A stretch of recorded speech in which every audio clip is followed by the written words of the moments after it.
The reel on my phone, the inspirational music, the on-screen caption saying inspirational music plays, the guy running, the same guy in the gym he had built at home, hitting a punch bag, talking to the punch bag as if it were a violent opponent, asking the punch bag questions, each inquire nonsensical, irrelevant, simple tools to engage a brain, to distract the assailant, then punch them as hard as physically possible while they were still thinking. The image is shifting. A drone's eye view of a concrete city, burnt-out estate pubs, run-down industrial areas, cracked pavements, shiny neon nightclubs. The guy had been in thousands of fights there. He had built a reputation.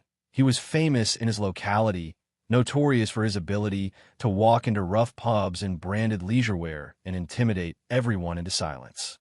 Celebrated for his ability to deal with bad men who liked to punch other men in the face, by punching them in the face harder than they could punch him, until seemingly every violent face in the city had been imprinted by his knuckles.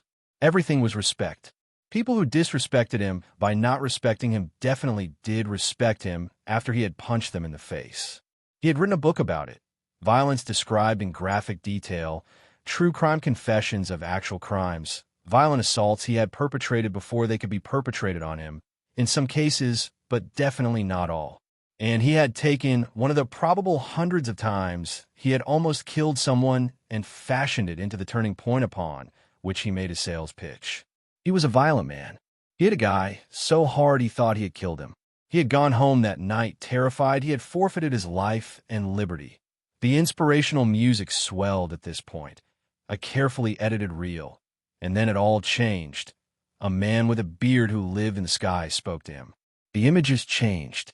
Altars, stained glass windows, crucifixes, quotes from scripture, a delivery guy backing his truck up to his house, dumping box after box of religious books. He had served no time in prison for any of the hundreds of people he had beaten up. People were convicted for what they said, not for what they had done. So he was careful to answer any question at the police station or in court with the words, "I wasn't there. I didn't do it. They call me Maureen on Tuesdays." No one respected him. They were all just scared he'd dump his rage on them.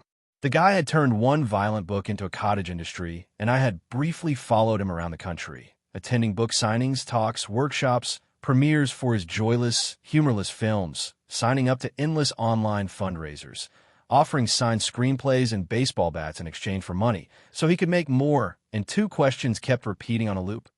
The first, what the fuck was I doing looking to a guy like this for answers? And second, where the fuck was my father? The guy had a son, now an adult with his own social media following under the name Shitweasel. Every video, he posted the same gym, bro, aspirational, obnoxious manufactured bullshit about fitness and finance. The video where he announced his estrangement from his dad, the only message with any authenticity or truth. He had gone no contact with his father after years of trying to be listened to. But his dad had never asked him a question. The only conversations his father was capable of were conversations about himself.